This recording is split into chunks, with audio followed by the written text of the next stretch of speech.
disponibilizando. Matias? Pode inicializar.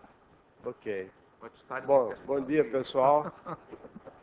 Bom dia, turma dos demais estados brasileiros. Vamos começar essa sessão final do nosso curso, como sempre, com uma lista de perguntas enviadas e anteriormente, mas podem ser complementadas. Vocês podem mandar novas perguntas.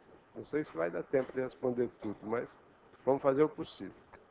Então, sem mais delongas, como diz o outro, sem mais delongas, vou começar a responder as duas primeiras perguntas que são dirigidas a mim.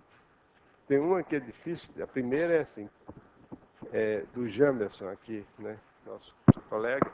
Que critérios devem ser utilizados para escolher o livro didático que vou utilizar? Entre parênteses, se tiver liberdade para isso. Isso é um bom acréscimo, porque, em geral, a escola é que escolhe, né? Se o professor tiver liberdade para isso, olha, para exercer esse processo de escolha conscientemente, a pessoa devia conhecer um certo número de livros didáticos. Em geral, as editoras distribuem livros didáticos entre os professores, mas se o professor é um professor iniciante, ele dificilmente vai receber. A escola devia ter, que as editoras mandam para as escolas deviam ter uma coleção de livros para o professor, para o grupo de professores escolher. Agora, uma vez admitido que foi resolvida essa questão de como fazer o processo de escolha em termos de quais são as pessoas que vão decidir isso, os critérios devem ser aqueles critérios óbvios, né? Quer dizer, o livro adotado deve ser isento de erros, o que é meio difícil, e deve cumprir certas finalidades, como, por exemplo, começar a exercitar o aluno com a capacidade de raciocínio, né? Mostrar que matemática não é apenas uma série de regras que a pessoa tem que decorar para resolver os problemas relativos ao uso daquelas regras. Por exemplo, matemática não é, ao contrário do que a maioria dos livros indica que seja, não é estudar logaritmos para resolver problemas de logaritmo, nem estudar trigonometria para resolver problemas de trigonometria, né? É claro que a pessoa, quando estuda trigonometria, tem que aprender a resolver problemas de trigonometria, mas o objetivo principal é mostrar que aqueles problemas de trigonometria têm relação com a realidade. Assim, por exemplo, nos nossos livros, nós temos em várias situações, nos livros a que eu me refiro, são, por exemplo, o próprio livro, a matemática, esses temas e problemas elementares. Tem situações concretas em que a gente usa a trigonometria. Por exemplo, no cursos anteriores, o Wagner, vocês podem ter acesso às aulas dos cursos anteriores por meio da internet. Essas aulas todas estão gravadas e podem ser copiadas, fazer CD-ROM, tudo isso, né? O Wagner fez aqui vários exemplos de situações bem concretas que as pessoas podem imitar nos diversos estados. No caso dele, por exemplo, calcular a altura do Pão de Açúcar, a altura do Corcovado, a distância do Hotel Glória até o Museu do Niemeyer, do outro lado da Baía de Guanabara, coisas assim. Bom, então, os livros adotados têm que ser livros que exprimam o mínimo de bom senso e autocrítica. Eu já mencionei aqui um exemplo, que é um exemplo simples, mas que eu acho típico, né, da falta de bom senso e de autocrítica dos autores de livros, que é aquele de achar um número x natural, tal que x mais 1 vezes x mais 2 igual a 3, igual a 6. E qualquer pessoa sabe que se dois números x mais 1 e x mais 2, se x é um número natural, são números consecutivos, e que o produto de dois números consecutivos igual a 6 só pode ser 2 e 3. Não precisa matemática para isso. precisa da fórmula da equação de segundo grau. Se você desenvolve, como o livro faz, desenvolve isso, acha um trinômio do segundo grau, igual a 6. Dá uma equação, usa a fórmula da equação de segundo grau, vulgarmente conhecida como fórmula de Bhaskara, e resolve, acha as raízes 1 e menos 4, e depois de menos 4 não serve porque não é número natural, então x é igual a 1. E essa pessoa não está dando uma péssima ideia do que é matemática. Matemática não é o uso de fórmulas para resolver problemas que você pode simplesmente utilizar o bom senso. Bom, então os critérios são esses, né? Que o livro não contenha erros, que seja objetivo, que demonstre que o autor sabe do que está fazendo, tem uma certa experiência naquilo, então não complique as coisas mais simples, né? E que permita, esses livros devem ser tais que devem permitir o professor utilizá-los tranquilamente e com êxito, né? Se algum dos meus colegas quiserem completar essa resposta, a resposta é meio vaga, mas a pergunta é meio vaga também.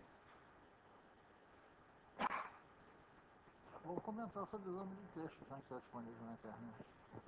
Ah, sim. O Morgado está me lembrando aqui que nós temos um livro chamado Exame de Textos, que foi escrito há 4 anos atrás, ou 5, e que contém várias... É um livro muito grande, está na internet, vocês podem copiar capítulos dele, porque copiar o livro todo fica muito longo, mas nesse livro, vários livros conhecidos são examinados detalhadamente. É verdade que alguns desses livros foram modificados, mas a maioria não foi, né? Estão aí, inclusive aprovados pelo MEC e tudo mais, com os mesmos erros que tinha antes, os mesmos absurdos. Mas vocês podem tomar conhecimento disso e ter uma visão mais crítica. Eu gostaria de perguntar para o senhor se eu pudesse dar para nosso uso pessoal, um livro. O senhor poderia indicar? Além desse que o senhor acabou de falar, né? Olha, eu não queria fazer isso porque eu não conheço todos os livros. Nós fizemos um exame de 12 coleções há 4 anos atrás. De lá para cá já apareceu muito livro novo. Eu tive a oportunidade de ver alguns, e os que eu vi, eu não gostei de nenhum. Tá? Agora, tem uns que são menos ruins do que os outros, tem um até que é bastante razoável, mas eu não quero fazer propaganda comercial aqui. Obrigado. Era bom Paulo César dar o endereço de onde se encontra. Ótimo.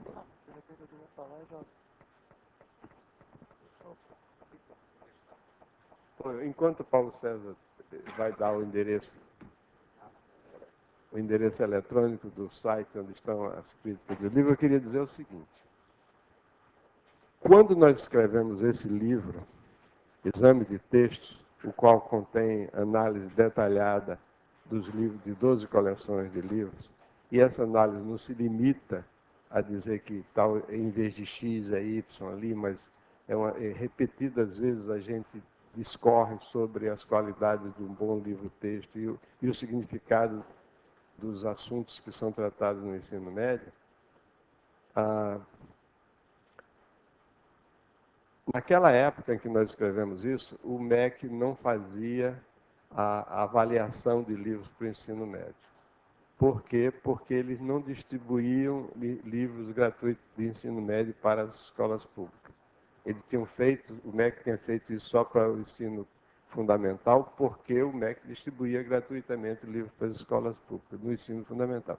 Depois o MEC passou a distribuir livros para as escolas públicas, inicialmente do Nordeste, não sei se já está no resto do país, e a partir desse momento o MEC passou a fazer avaliações periódicas desses livros.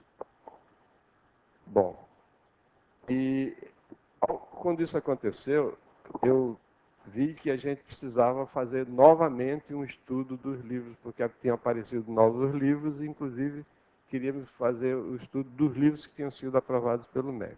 Então, nós tentamos, nos dirigimos a diversas editoras, só uma respondeu positivamente, as outras todas disseram que era uma edição fechada, a palavra que usada foi essa, uma edição fechada e que não podiam nos mostrar o livro, nem nos vender. Era um livro só para ser distribuído nas escolas que não estavam à venda. Então, nós não pudemos, né, fazer a análise desses livros. Recentemente foi feita novamente uma análise por pessoas bastante capacitadas, né, e eu estou esperando o resultado dessa análise. De saída, a priori, eu já sei que essa análise vai sofrer de várias deficiências, porque o edital que o MEC publicou para essas análises, ele estipula que você só pode excluir um livro se tiver certos defeitos. Isso constitui, na linguagem das próprias pessoas que fazem parte da comissão, uma camisa de força. Você só pode excluir um livro se ele contiver termos pejorativos assim que denotam preconceito racial, religioso ou político, ou então se tem propaganda comercial, então se tem erros crassos, etc. Então, eu até disse de brincadeira, se você publicar um livro vazio, com as páginas todas em branco, ele não será excluído, porque não tem nenhum desses erros, desses defeitos apontados. Bom, aí, temos o endereço, Paulo? Ainda não. O site do INPA sofreu uma reformulação nos últimos meses. O endereço em que ele estava situado antes não está acessível. Mas tem uma maneira de fazer. Você acessa impa.br. Dentro do INPA você procura ensino médio. Nós fizemos isso também. Não está tão simples assim. Não? Eu Não. fiz isso, consegui. Mas o site está em... Não recentemente. Pois é. O site está em reformulação. Até eu consegui, que eu sou o pior usuário de O computador Bocler está que fazendo existe. isso ali. Bom, até o final da sessão, a gente dá um endereço para você. Na pior das hipóteses, o endereço da minha página. Mas até o final da manhã a gente faz isso. Bom, eu para encerrar a minha participação e passar para os meus colegas, encerrar temporariamente. Eu tenho uma pergunta aí, qual a definição correta de matriz? Livros trazem que toda tabela é uma matriz. Isso aqui é essa pergunta do Eudes, da Universidade de Tocantins. Toda tabela é uma matriz. Como reconhecer se uma tabela é uma matriz? Toda tabela é uma matriz. A definição matemática estrita de matriz, a matriz é uma função de duas variáveis. Essa é uma definição que, pelo amor de Deus, não vão dar essa definição para os alunos, mas aqui entre nós, a matriz é uma função de duas variáveis inteiras. As duas variáveis são números naturais. Uma delas varia entre 1 e m, é a variável linha, e a outra varia entre 1 e n, é a variável coluna. E os elementos que a gente escreve, quando você escreve x, y, j, esse é o valor da função x, da matriz, nos números i e j, que são par. Então, isso aí é uma definição para matemático. Agora, a definição razoável é o seguinte, é uma lista de objetos que possuem índices duplos. Tá? Com índice duplo. Então, um índice denota a coluna, outro índice denota a linha. Esses objetos comumente são dispostos segundo um retângulo, né, nos quais as linhas estão na posição horizontal e as colunas na posição vertical. Os elementos da matriz não precisam ser números. Há muitas matrizes que não são de números, mas, em geral, são números. E não tem mistério. Se você disser que a matriz é um retângulo formado por números, tudo bem. Não tem problema não. Não é por aí o problema. O problema é, quando se ensina matriz, é dizer para que serve. E, para isso, nós tivemos essas aulas agora, comigo e com o Wagner, né, em que a gente procurou começar o estudo de matrizes, não pelas matrizes em si, mas pelo problema que elas ajudam a resolver, que é o problema de resolver sistemas de equações lineares. E aí a matriz aparece naturalmente como os coeficientes. Né? Eu disse que a matriz, os elementos da matriz têm dois índices, mas quando a gente tem matriz pequena, não há necessidade de botar dois índices, fica até mais interessante, mais mais intuitivo você fazer como nós fizemos. As linhas são A, B e C e as colunas são 1, 2 e 3. Fica muito mais fácil para o aluno perceber isso, mais concreto. Pode que não tem problema. Se o livro disser que a matriz é uma tabela, tudo bem, não tem problema não. Não é uma definição matemática. O que é tabela? Uma tabela é uma função de duas variáveis. Tem uma variável linha e uma variável coluna. Bom, Paulo César. O Rui da Universidade de Brasília pergunta como resolver x mais y2 igual a 27 e x2 mais y igual a 9 para alunos do segundo grau. Eu não sei o que ele quis dizer para resolver. Acho que isso aí é um sistema. Ah, sim, tá. É um sistema, como resolver o sistema x mais y2 igual a 27 e x2 mais y igual a 9 para alunos do segundo grau. Resposta, não tenho a menor ideia. Não, eu dei uma olhada aqui na pergunta que chegou agora. Esse é um sistema de equações. Então, o pessoal, não tem aqui, né? X mais y2 igual a 27, x2 mais y igual a 9. Então, quando você resolve esse sistema pela maneira óbvia, que consiste em substituir uma das variáveis na outra equação, você chega a uma equação do quarto grau. Eu acho que é essa a pergunta. Então, essa equação do quarto grau que sai daí, apesar de existir uma fórmula de resolução para equações do quarto grau, não é prática, não é razoável se ensinar. O que ocorre é que essa equação tem pelo menos uma raiz que é fácil de ver. Eu olho para essa equação e descubro uma raiz. Vocês também? Uma solução para essa equação? Só de olhar? 3 o quê? Como assim? Uma solução de um sistema não é um número, né, gente? A solução de um sistema é um par de números, um valor de x e um valor de y. Então, eu olho para aí e consigo descobrir 2 e 5. 2. X igual a 2, y igual a 5 é uma solução.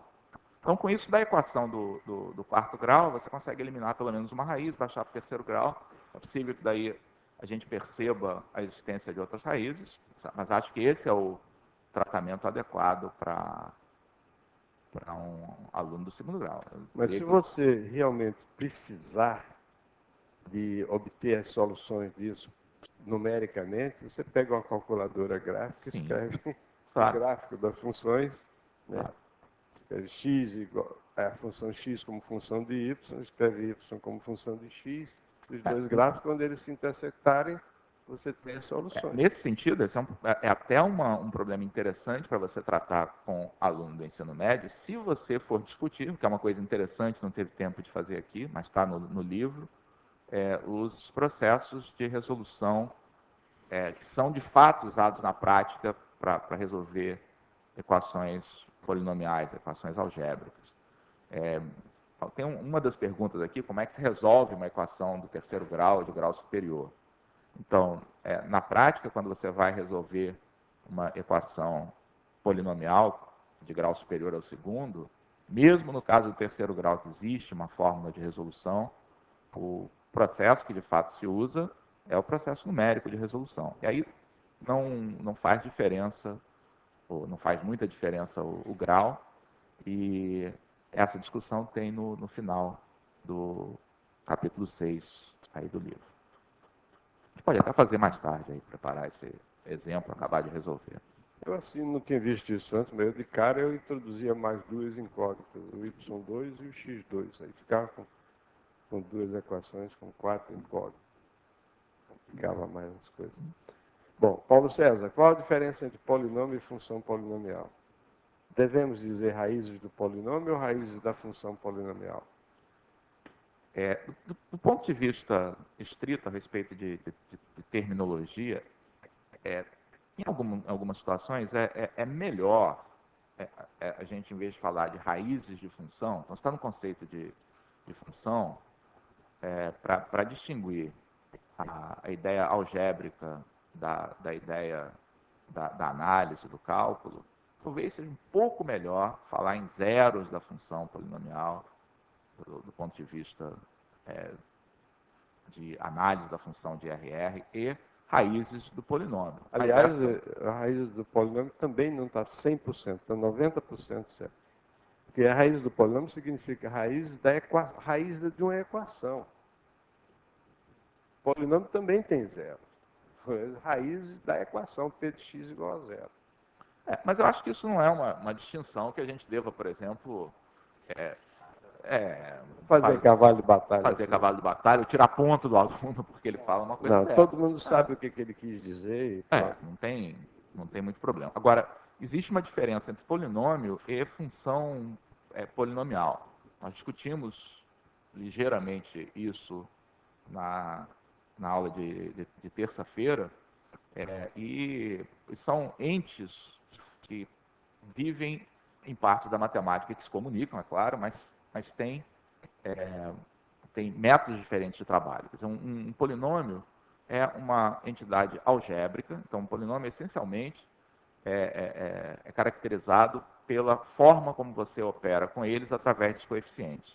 Então, quando você fala de polinômio, essencialmente você está falando a respeito da sequência dos coeficientes, tá? Das operações que você faz com esses coeficientes e das propriedades que são resultantes daí. Enquanto uma função polinomial vem do fato de você associar um valor numérico, tá, para cada valor desse polinômio, com essa variável, trabalhando dentro do contexto aí que você deseja. Então, também uma distinção sutil, tá? Eu acho que, para nós, professores, é bom saber que existe uma diferença, mas, mais uma vez, com os alunos, eu, pessoalmente, acho uma distinção sutil demais para a gente insistir. Então, para os alunos, falar em polinômio, falar em função polinomial, acaba, na verdade, na prática, com o aluno do ensino médio, sendo a mesma coisa. Muito bem. Wagner, é possível demonstrar propriedades de complexos usando a notação cis? Quem gosta de cis é o Morgado. A notação cis, notação que me parece muito bem bolada, é usada no Brasil e em mais dois países, a Inglaterra e Portugal. Os outros países preferem, em vez de cis θ, usar E elevado a I θ. Nos Estados Unidos, por exemplo, o pessoal só escreve E elevado a I θ. Se escrever um cis θ e mandar um americano ler, ele provavelmente não vai nem saber o que é isso. Os defensores, como Elon, do E elevado a I θ, dizem que isso aí é uma notação boa para o aluno, porque motiva as propriedades do cis, que são as propriedades usuais da exponencial, a qual o aluno já está habituado. Isso que muitos veem como qualidade, por exemplo, eu particularmente vejo como um defeito, porque aí o aluno vai pensar que todas as propriedades usuais, propriedades que ele se habituou na primeira série do ensino médio, valem para o E elevado a I θ, e não é verdade, nem todas valem, certo? Quer dizer, eu acho que isso aí, em vez de facilitar, acaba atrapalhando. Eu sou um defensor veemente do que fazem os ingleses, portugueses e brasileiros, o uso do cis. Mas eu não sei, eu acho que eu sou minoria aqui entre os professores presentes. Queria corrigir, eu não acho que E elevado a I θ é a melhor maneira de falar para um aluno do ensino médio. Eu acho que o correto é escrever cosseno θ mais I seno θ, ponto final. Nem cis, nem E elevado a I θ. O que eu falei sobre E elevado a I θ é o seguinte: durante muito tempo, eu creio que até hoje, em certas ocasiões, eu me esqueço das formas de cosseno de A mais B e seno de A mais B. Seno de A mais B eu não esqueço, porque minha terra tem palmeiras, onde canto sabiá, seno A, cosseno B, mais seno B, cosseno A. Ninguém se esquece disso. Agora, o cosseno, às vezes, eu me esqueço. Agora, E elevado a I θ, você, naturalmente, quando você multiplica E elevado a I θ por E elevado a I θ, teta' aí você dá E elevado a I, teta mais teta', você escreve isso como forma de cosseno e seno, aí fica ok. Mas eu não defendo E elevado a I teta, não, você está enganado. Eu acho que deve escrever cosseno teta mais I seno teta, isso não dá trabalho nenhum. O defeito, na minha opinião, de você usar o E elevado a I teta, por exemplo, é que você tem uma equação, digamos, E elevado a I teta igual a 1. Você está habituado a trabalhar no campo real, você vai acabar pondo de teta igual a 0, teta igual a 0. Você vai achar uma das soluções da equação. Eu acho que usar o E elevado a I teta atrapalha em vez de ajudar o aluno. Principalmente o aluno inexperiente. Agora, a notação cinza é tão bonitinha, curtinha. Né? Você no teto, mas isso no teto desse tamanho, foi até difícil de ler. Não vou discutir isso, não. Porque você está querendo que eu defenda um ponto de vista que não é o meu. Aliás, a pergunta era para o Wagner. Ele fugiu da raia.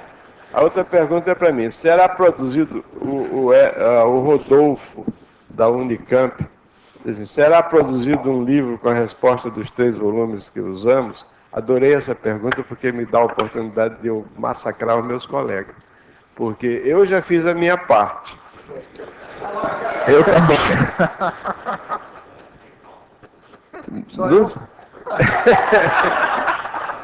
Então, como você, aliás, já está quase pronto.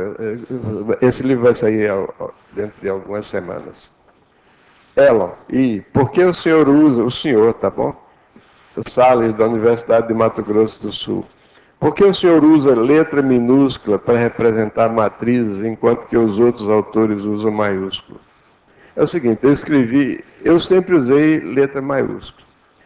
Mas eu mudei para letra minúscula, aliás, que no livro é letra minúscula, negrita, que eu acho que fica bem bonitinho, né? Para usar a expressão do Morgado, fica bem bonitinho. Porque eu escrevi um livro de álgebra linear, que vocês devem conhecer, não o Geometria Analítica e Álgebra Linear, um livro de álgebra linear propriamente dito, no qual, quando a gente estuda álgebra linear, há sempre uma escolha a fazer. Você vai dar predominância a matrizes ou a transformações lineares. Aliás, no estudo de álgebra linear, você tem 3 vertentes. Tem uns que dão ênfase em transformações lineares, que é o meu caso, outros dão ênfase em matrizes, e outros dão ênfase em formas quadráticas. Também essa terceira escola está realmente reduzida. Mas, então, a ênfase era em transformações lineares, e eu representava as transformações lineares como o mundo inteiro representa por letra maiúscula. Exceto nos primórdios da álgebra linear, que tem aqueles livros alemães que usavam letras góticas, mas isso aí desapareceu. Acho que nem na Alemanha se usa mais letra gótica. Então, se eu usava a letra maiúscula para transformação, eu passei a usar letra minúscula para matrizes. Agora, reconheço que no quadro negro, ou no quadro verde, a letra minúscula fica confundindo com os números. Você tem uma notação de... Tanto é que aqui eu usava a letra minúscula com giz vermelho, para diferenciar. Você pode usar a letra maiúscula mesmo e fica, não tem problema não.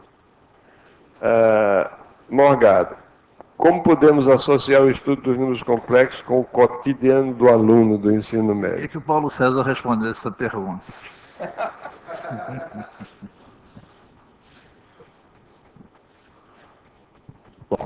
Bom, tem duas maneiras, eu acho, de responder essa pergunta. Primeiro, que os números complexos foram uma invenção matemática feita para resolver problemas da matemática que tem a ver com as aplicações. Resolver equações polinomiais, equações algébricas, certamente tem muitas aplicações, muitos problemas recaem em equações desse tipo, e os números complexos foram importantes como um instrumento para permitir o estudo sistemático dessas equações, descobrir situações em que é possível encontrar uma fórmula geral, situações em que não é possível encontrar uma fórmula geral. Então, você nunca vai conseguir, com números complexos, uma justificativa em termos do cotidiano, como você consegue com porcentagens, por exemplo. Nunca vai conseguir convencer um aluno de que vale a pena estudar números complexos, porque vai ser importante na vida cotidiana dele. Então, eu acho que nem tudo que a gente ensina em matemática, mesmo no ensino médio, mesmo no nível fundamental, a gente ensina só porque vai ter uma aplicação imediata. Quer dizer, os números complexos são uma invenção fantástica. Eles permitem que você tenha uma estrutura para as equações polinomiais que você não tem sem a invenção deles. Então, eles são importantes por causa disso. Tá? Agora, números complexos são um instrumento que pode ser útil para resolver problemas que tenham mais a ver com a intuição, como no caso que o Wagner mostrou na aula dele de quarta-feira, não? Em que você quando resolve problemas geométricos com números complexos, você coloca essa ideia um pouco mais próxima dos alunos. Agora, não foi para isso que eles foram inventados, tá? Inclusive, o problema que o Wagner resolveu com números complexos pode resolver também sem números complexos. Essencialmente, o que ele precisou lá foi fazer uma rotação de 90 graus. Pode ser feito com números complexos também, sem números complexos. Então, não sei o que meus colegas têm a acrescentar, mas eu acho que o fato central a apresentar sobre números complexos é como uma grande invenção matemática. Que foi feita para resolver problemas de álgebra, mas que depois, como acontece frequentemente em matemática, um conceito matemático é introduzido com o objetivo de resolver um certo problema, e depois aquele conceito se revela de uma utilidade muito grande em outras situações. O exemplo mais flagrante disso são os logaritmos, né? Quando os logaritmos foram inventados, eles resolveram um problema tremendo para os astrônomos, que tinham que fazer cálculos astronômicos. E esses cálculos eram, principalmente as multiplicações com números decimais, com muitos logaritmos, consumiam muito tempo. Os logaritmos foram inventados como uma resposta para uma necessidade, eu diria até uma necessidade comercial, né? Porque não só taxa de juros, mas navegação de longo curso, principalmente, que as pessoas precisavam se guiar pelas estrelas. Os logaritmos são a consequência da bússola, né? Sem a bússola não era possível fazer navegações por alto mar. Mas, por outro lado, para fazer navegações por alto mar com a bússola, você precisa ter uma referência. E a referência eram as estrelas. E a posição das estrelas muda durante o ano. Então, você precisava ter tabelas com locação das estrelas. Essas tabelas precisavam de muitos cálculos. E os logaritmos foram uma invenção comparável, na época, à invenção do computador hoje. No entanto, se você chegar para a sua turma e disser que olha, eu vou ensinar logaritmo para vocês fazerem multiplicações, reduzir as multiplicações à soma, extraírem raiz quinta, raiz sétima de um número, o pessoal vai achar graça. Eu não preciso de logaritmo para isso, eu tenho a minha maquininha no bolso e faço essa conta num segundo, sem logaritmo, sem nada. Então, por que a gente ainda estuda logaritmo? É até a história dos números complexos, é análoga a isso. Estuda logaritmo porque, embora os logaritmos tenham sido inventados para resolver questões numéricas de cálculo, eles têm uma utilidade muito além disso, como vocês podem ver nos nossos livros, né? Agora, os números complexos foram inventados para resolver problemas relativos a equações, não da equação do segundo grau, mas da equação do terceiro grau. Do segundo grau, quando tinha um problema aqui para resolver, dava uma raiz quadrada de um número negativo, você simplesmente dizia, esse problema não tem solução. Achar dois números cuja soma é 2 e o produto é 5. Não tem, porque se o produto é 5, os dois números têm o mesmo sinal. Se a soma é 2, esse sinal é positivo. Então, se eles não podem somar dois números positivos, dá 2, o produto não pode dar 5 nunca, porque esses números são menores do que 2. Tá certo? Então, a resposta não é a resposta, é um número imaginário, não é um número complexo. A resposta a esse problema é o seguinte, esse problema não tem solução e temos encerrado. Então, os números complexos apareceram por causa da equação do terceiro grau, que na fórmula de resolução da equação do terceiro grau, quando as três raízes são reais, Aí a fórmula aparece com duas raízes cúbicas de números complexos. Você tem que somar.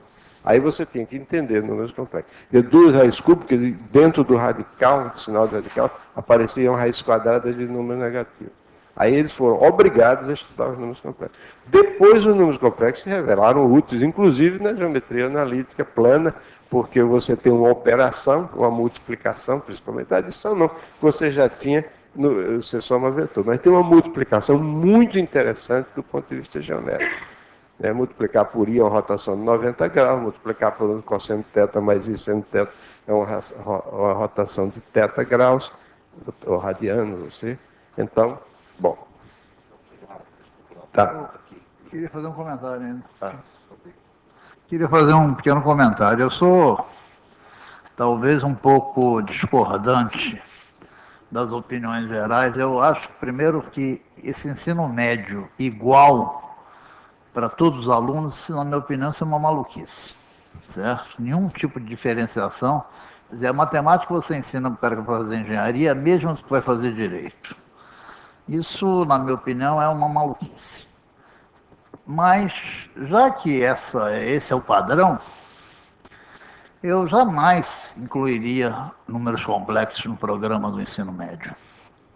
Eu acho uma coisa um pouco técnica demais. E acho que a gente abandona coisas extremamente importantes para todos, tais como matemática financeira. A realidade é que o aluno entra para a universidade depois de 11 anos de escolaridade e não consegue decidir racionalmente entre uma compra a prazo ou uma compra à vista. Quer dizer, você não ensinar certas coisas do cotidiano e ensinar para o cara que vai fazer direito coisas do arcabouço matemático, isso me parece uma coisa extremamente estranha. Deixa eu dizer que Jamais, havendo um ensino comum, números complexos faria parte do meu programa de ensino médio. Morgado, eu queria dizer que eu concordo com você inteiramente nas duas coisas. Primeiro, essa do ensino único ser muito complicado, não só em termos de carreira, mas em termos mesmo de possibilidades diferentes, dependendo do grau de motivação do aluno. E certamente eu tenho, na verdade, em muitos casos, trabalhado com grupos que tentam definir programas mínimos aí para o ensino médio, e eu concordo completamente com o Morgado de que a pior situação é a atual. A pior situação é essa em que você tem um elenco enorme de tópicos que apenas se finge que são ensinados. Então, dizer que você ensinou números complexos, o ensino de números complexos, tem uma coisa aí que a gente chama de I, que é a raiz de -1, vamos aprender a fazer umas continhas e pronto. E tem uma coisa aí que a gente chama de matrizes, vamos aprender a somar, multiplicar matrizes e pronto. Isso é fingir que a gente está ensinando matemática. Aprender matemática é aprender a enfrentar problemas com auxílio de técnicas de matemática. Se você aprender uma fórmula, aprender não, ser informado de que existe uma fórmula e ficar fazendo uma pura aplicação dessa fórmula, isso não tem absolutamente nada a ver com matemática. É a coisa mais deseducativa que tem, que a gente faz aí com nossos alunos do ensino médio. Concordo inteiramente com o que o Morgado falou. Eu ainda quero acrescentar uma coisinha. Na realidade, dada essa maçaroca de conteúdos que são abordados especialmente no ensino médio, o aluno em geral sai do ensino médio sem, na realidade, ter aprendido nada. Ele não aprendeu sequer a aprender. Ele não aprendeu sequer a como fazer para pegar um assunto, entendê-lo completamente, dissecar um assunto. Ele fica habituado a essa cultura da superficialidade, do ouvir falar. Eu sei que tem um izinho, sei que tem aquilo, mas saber mesmo, ele não sabe nada. Falar a verdade, ele no ensino médio hoje em dia, ele não aprende nada, não aprende sequer a aprender as coisas.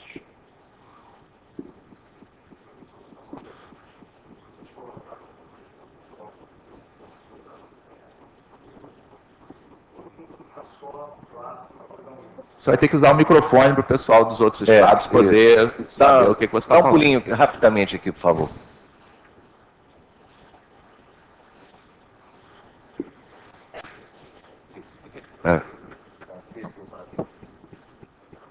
Bom dia, meu nome é Jorge Mendes, sou recém-formado na Universidade Gama Filho, e eu tenho uma pergunta. Foi colocado aqui que o ensino, como uma coisa única, né, não uma coisa assim diversificada, seria por áreas, seria por disciplina, por escolha.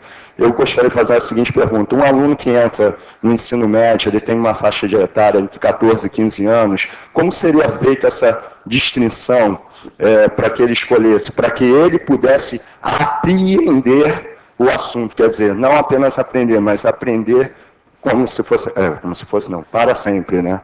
Digamos assim. É só essa pergunta. Obrigado. O Brasil se caracteriza pela preocupação com a exceção e não com a regra geral. As normas de aprovação nas escolas não são feitas para o bom aluno, são feitas para o mau aluno, certo? Os sistemas de recuperação e tal. A preocupação não é com as pessoas normais, é com a exceção. Estou usando normal aí no sentido estatístico, né? De maioria. A preocupação é com a exceção. E essa preocupação com a exceção impede, por exemplo, que uma pessoa que... Eu não sei quem disse, mas quem disse muito bem o seguinte: o melhor sistema de ensino é aquele que permite ao Mozart transformar-se num Mozart. Não, um grande compositor, que se revelou como grande compositor muito cedo. E um bom sistema de ensino é aquele que permite se aproveitar essas potencialidades. No Brasil, Mozart dificilmente conseguiria entrar para a escola de música. Ia levar um 0 na prova de química do vestibular. E não ia conseguir entrar para a escola de música. As regras são feitas para as exceções, não são feitas para as pessoas normais. Aqui na mesa nós temos de 4 pessoas aqui, 3 pessoas que começaram a universidade fazendo uma carreira a qual não seguiram depois. O professor Orello é uma das raras exceções aqui, que é matemático. Os matemáticos da geração dele são todos engenheiros, por exemplo. São todos engenheiros que depois passaram para a matemática. O professor Wagner é engenheiro civil. O professor Paulo César, também engenheiro civil. Eu fiz 4 anos de engenharia, para só depois fazer matemática. Qual é o problema de um garoto aos 15 anos se sentir inclinado por uma carreira e começar essa carreira? Se depois ele se arrepender da escolha, que é uma coisa normal, ele não perdeu tempo não, ele ganhou a cultura geral. Ele começa de novo, mas esses casos são as exceções. A gente vai fazer esse ensino único, maluco, porque o aluno pode ter um cara que escolheu mal a carreira. Isso é uma coisa de doido. É a preocupação com a exceção, não com a normalidade. Qual é o problema? É com as pessoas que passaram por várias carreiras até se encontrarem. E essas pessoas são hoje em dia muito brilhantes, principalmente porque adquiriram, nas várias tentativas erradas, digamos assim, uma cultura ampla, uma cultura imensa. Qual é o problema? Qual é o problema do garoto escolher aos 15 anos uma grande área? Não vou dizer que o garoto aos 15 anos vai escolher, eu vou ser engenheiro. Mas ele pode se sentir inclinado para as ciências exatas e ter um ensino médio dedicado mais às ciências exatas. Por que uma pessoa que vai fazer engenharia precisa de 11 anos de história da civilização? Não estou dizendo que não deva estudar a história, mas 11 anos, com uma carga igual de matemática, se ele pretende se dirigir a uma carreira ligada às ciências exatas, é um exagero isso. Ah, mas o cara pode mudar de ideia. O que estraga o Brasil, na minha opinião, é essa preocupação com exceção. Morgado, tá bom. Você já deu sua opinião. Não, eu acho que todos nós aqui concordamos que o ensino médio no Brasil está unificado, não é uma atitude correta.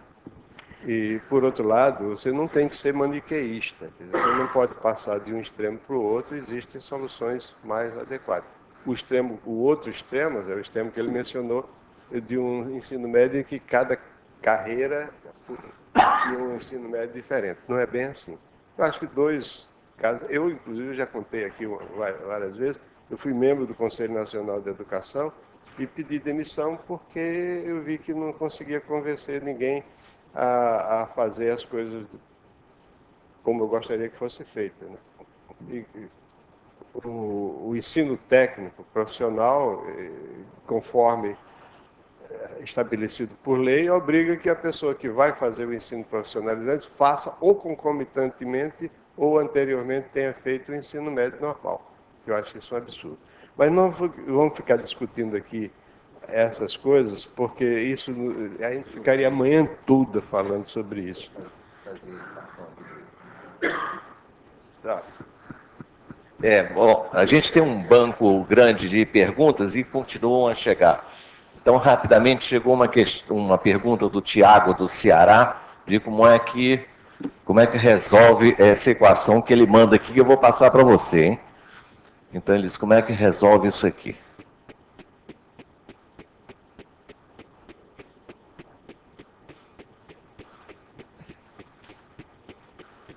E aí, qual é a solução? 4. Pronto. Claro, é fácil olhar e ver que é 4. Agora, será a única solução? Aí,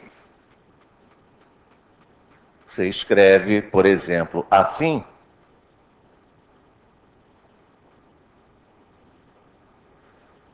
E você, evidentemente, conhece os gráficos, né, dessas funções que aparecem de um lado e do outro.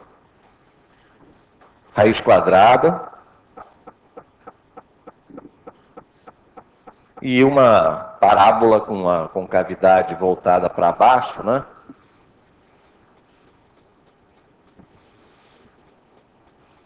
Então, é claro, você olha o desenho e se você já adivinhou qual é a raiz, você vê claramente que é a única solução dessa equação. Estamos conversando.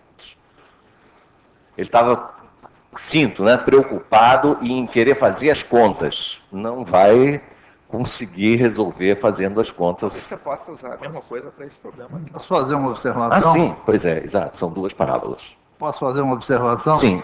Na realidade, não precisava nem apelar para o gráfico para perceber que aquela solução é única. Basta observar que o x2 mais raiz de x é crescente com x. À medida que você aumenta o x2 mais raiz de x aumenta. Então, se para x igual a 4 aquilo dá 18, para qualquer x maior que 4 vai dar maior que 18. Para qualquer x menor que 4, positivo naturalmente, vai dar menor que 18. Então, é a única solução. Então, eu vou fazer o seguinte. Tem um monte de perguntas que ainda resolveu. Vamos fazer, eu vou agora cronometrar. Cada um de nós tem direito a no máximo 1 minuto para responder a pergunta. Podendo acontecer de pedir prorrogação, aí eu decido se concedo ou não a prorrogação. Ok? Então vamos lá. Essa pergunta que foi feita sobre o estudo dos números complexos e cotidianos foi feita por Eris Marco, da Paraíba. Tem uma pergunta para mim que eu vou passar para o Wagner. Wagner, vou passar essa pergunta para você. Eu vou ler. Nos vestibulares do Rio de Janeiro, os programas incluem diversas coisas de vetores no espaço, assim como equações da reta, do plano e da esfera. Mas nos vestibulares do resto do país, esses assuntos importantes estão por fora dos programas. O senhor sabe por que no Rio de Janeiro tem essa diferença? Não sei. Mas eu acho... Mas não é sua culpa, não, ela? Na época que você estava lá na... Está respondido. Paulo César. Aliás, eu queria dizer o seguinte, Bom, não vou dizer nada. Paulo César, por que não podemos usar a fórmula de Bhaskara? É uma pergunta que se chama, em inglês tem uma expressão que se diz uma pergunta grávida, a pregnant question. Por que não podemos usar a fórmula de Bhaskara quando algum coeficiente da equação for imaginário? Uma resposta de uma palavra? Podemos sim. Podemos sim, 2 palavras. Passou do Podemos. Só era comentário. O que acontece é que a raiz quadrada que você vai obter na chamada fórmula de Bhaskara vai ser a raiz quadrada de um número complexo. Vai dar mais trabalho de calcular do que no caso real, mas vai. Ok. Morgado, essa pergunta já foi respondida. Quando os números complexos foram inventados? Então não precisa responder. Elon, desde que houve análise do livro de dados por vocês, acha que houve aumento na qualidade dessas coleções? Alguns, pelo menos um caso sim. Teve uma das 12 coleções que um autor me escreveu, me telefonou e disse que ia pegar o nosso livro Matemática do Ensino Médio para usar como base na nova edição do livro dele. E de fato ele fez isso. Wagner e eu vimos a nova edição do livro dele. Se por um lado, diversas coleções realmente foram corrigidas, digamos assim, muitos erros foram eliminados, apareceram novas coleções com erros mais absurdos ainda do que os que a gente tinha detectado. Vocês vão observar um livro que foi lançado recentemente e que tem uma solução de uma equação que é a seguinte, inequação. O autor chega em x² maior do que 4 e conclui que x é maior que mais ou menos 2. Isso está escrito em um livro didático novíssimo. Então é preciso realmente que vocês, professores, lendo um livro didático, o façam com espírito crítico. Não é acreditando cegamente em tudo que está escrito lá, porque o autor é riquíssimo e está ganhando uma tonelada de dinheiro com aquele negócio, e que ele é o dono da... Não, esse felizmente não foi aprovado pelo MEC. E que devam acreditar em tudo que está escrito lá, não. Qualquer livro didático, ou não didático, inclusive os nossos, não é? Precisam ser lidos com espírito crítico, porque contém muitos erros. Tem um pornô soft aí de livro que ilustra o capítulo de combinatórias, de combinações com uma mulher de combinação. Esse também não foi aprovado.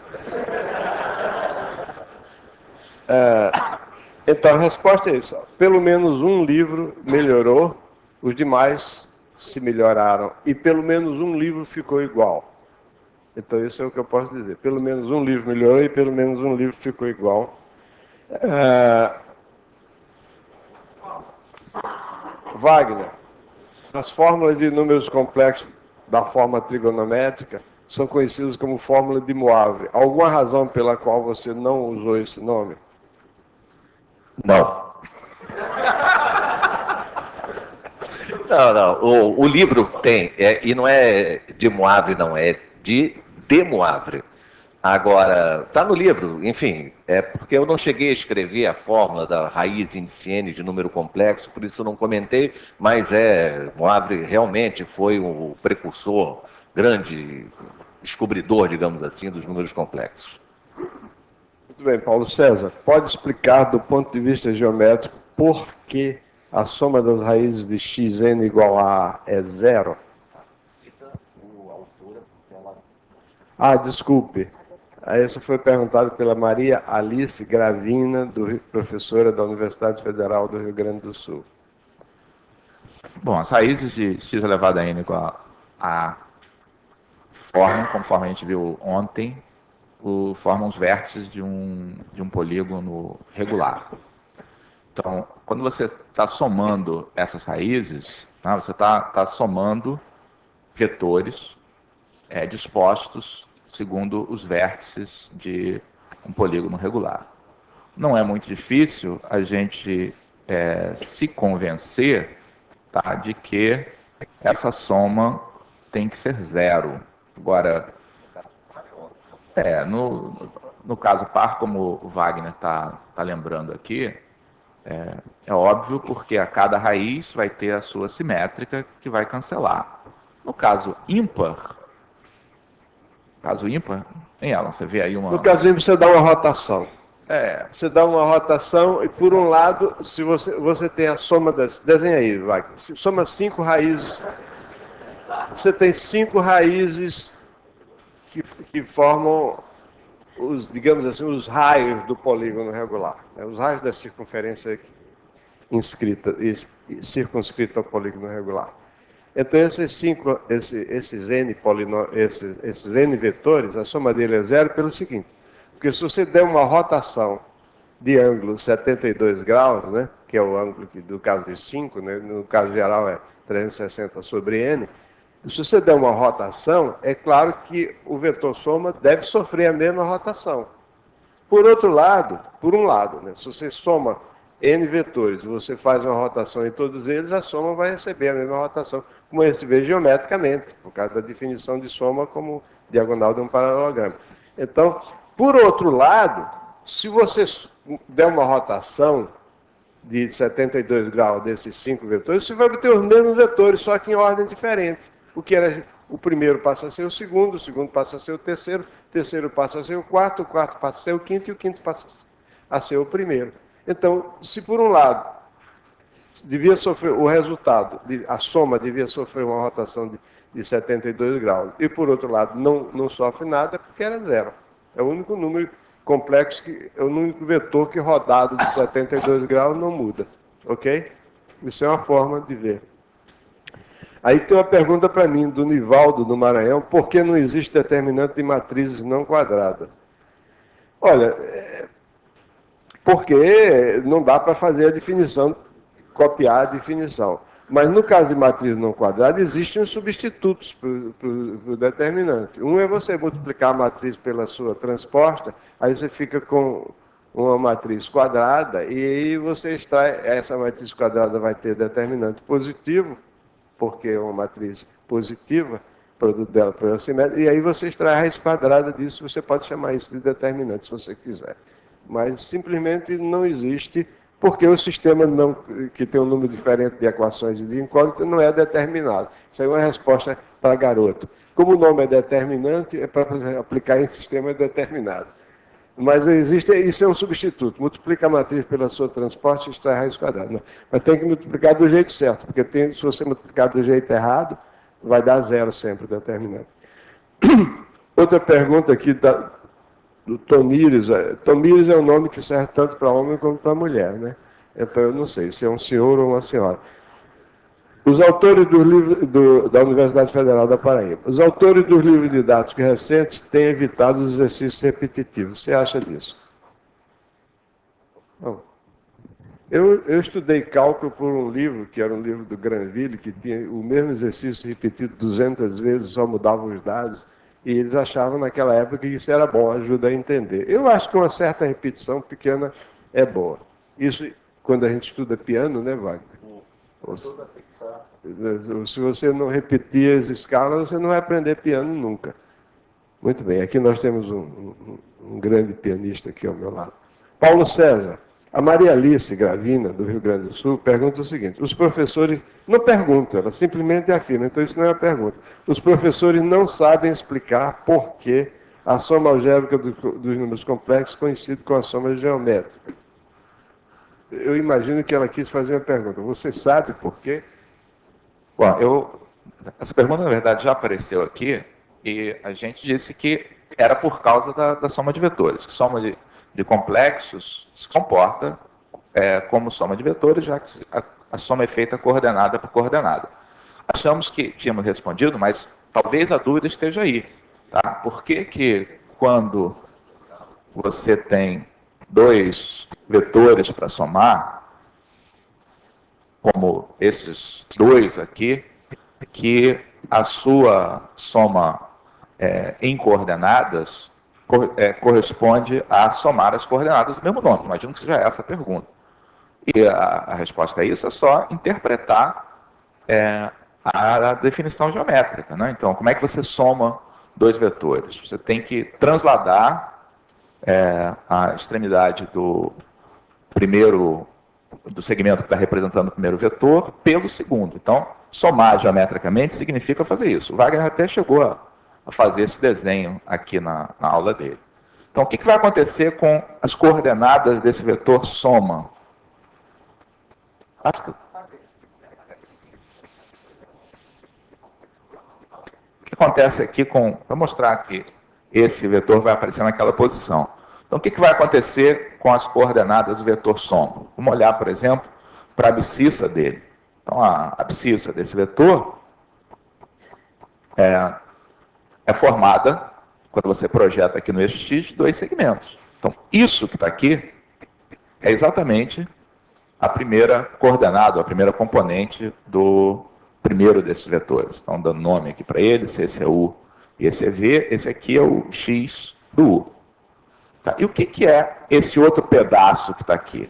Então, como essa figura é um paralelogramo, né, você tem aqui uma igualdade de triângulos entre esse que aparece aqui em cima e esse que aparece aqui embaixo. Então, isso é o X de V. Então, o vetor que você obtém aqui como soma vai ter a abscissa igual à soma das abscissas dos dois. A mesma coisa vale para a ordenada. Bom, no nosso livro, a gente faz diferente. Porque essa abordagem que o Paulo César fez é muito boa, mas ela suscita perguntas. Que é o seguinte, a questão dos sinais das contas. Aí você tem que interpretar o sinal negativo e relacionar com a figura geométrica. Eu acho que a melhor maneira de evitar essa questão dos sinais é fazer como a gente faz no nosso livro. É considerar, sempre utilizar o seguinte fato. As diagonais de um paralelogramo cortam-se mutuamente ao meio. Se você utiliza isso sistematicamente, como está no nosso livro, aí você não tem problema nenhum. Porque você sabe que o ponto médio de um segmento de reta é obtido, esse é o único ponto que a transição entre a geometria e a álgebra se faz observando que o ponto médio de um segmento é o ponto cujas coordenadas são as médias aritméticas das extremidades do segmento, das coordenadas das extremidades. Então, se você olhar como a pergunta foi feita para o Paulo César, eu me meto para dizer o seguinte, se você olhar para o nosso livro, né, esse livro, volume 3, ou outros livros de geometria, o meu livro de geometria analítica, etc., esse uso do fato de que as diagonais de um paralelogramo se cortam mutuamente ao meio, quebra todos esses galhos em relação a sinal de coordenada. Wagner, o Luiz Fernando, de Curitiba, pergunta o seguinte, o conteúdo do sistema linear poderia ser visto antes de matrizes determinantes? O que ocorre no livro didático é o inverso. Responda com 2 palavras. Sim. Ganhou de mim. Eu ia dizer, pode sim. Tanto é que ele fez isso. Eu e ele fizemos isso aqui, né? Isso aí, a resposta é as matrizes aparecem por causa do sistema linear. Então, o sistema linear tem que vir antes.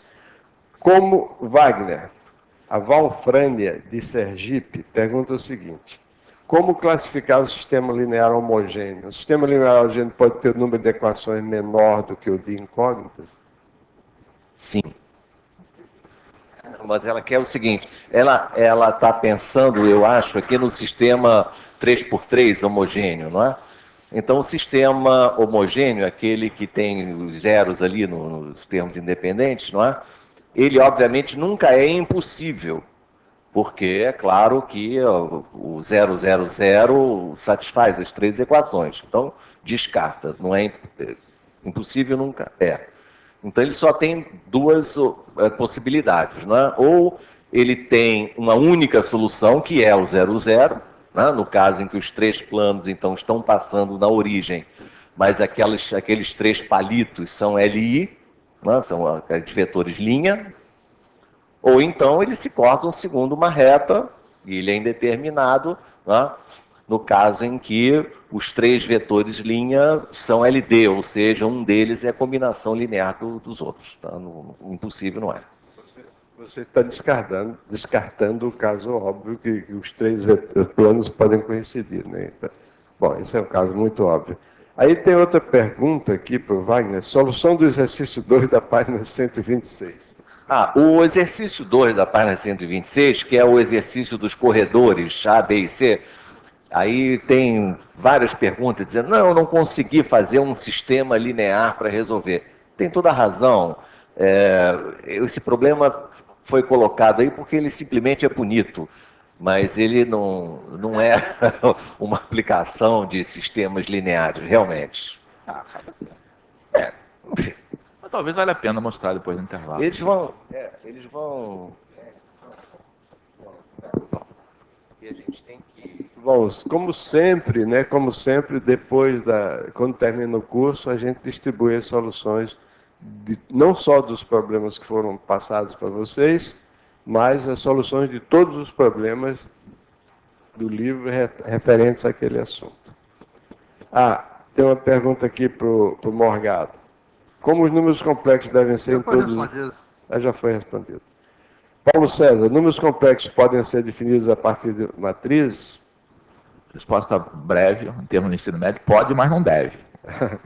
Eu conheço alguns livros em inglês, mas em nível mais avançado. Eles têm um negócio lá na Inglaterra chamado O-Level, que os melhores alunos entram.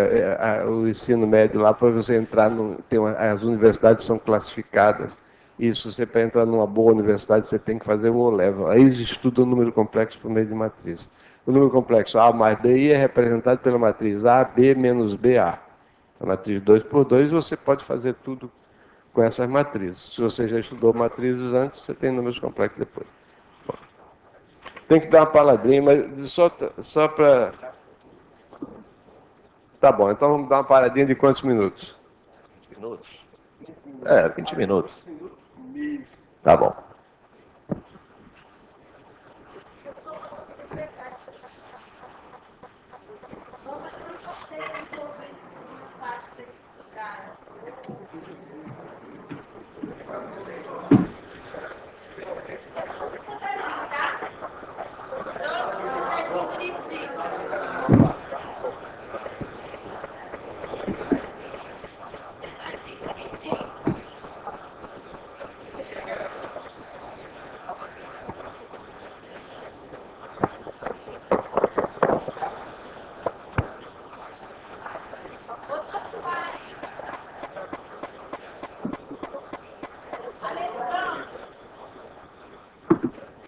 Como é seu nome?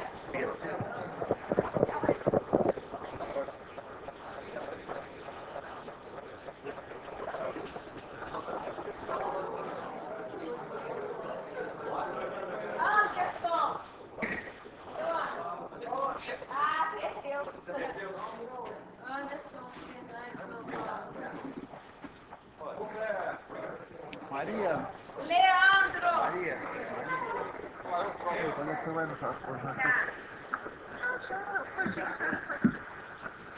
Hoje.